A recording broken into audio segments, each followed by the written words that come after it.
Di sebuah kampung Melayu, hiduplah seorang tokoh terkenal bernama Pak Pandir. Orangnya polos, baik hati, tapi sering bertingkah bodoh, hingga bikin orang kampung ketawa. Suatu hari, istrinya menitipkan ayam beserta anak-anaknya. Katanya, "Pak Pandir, tolong jaga ayam dan anak-anaknya baik-baik, jangan sampai hilang." Pak Pandir mengangguk mantap. Ia duduk di kandang, sambil menghitung.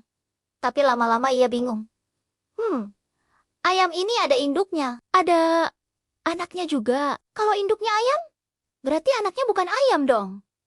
Masa anak ayam disebut ayam juga? Saking polosnya, Pak Pandir malah melepas anak-anak ayam itu ke hutan.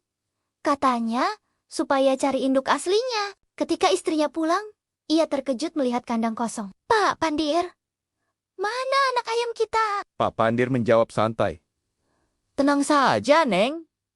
Anak ayam sudah aku pulangkan ke induk aslinya di hutan. Yang di kandang ini cuma induknya saja. Orang kampung yang dengar kisah itu tertawa, terbahak-bahak. Aduh, Pak Pandir, ayam ya ayam.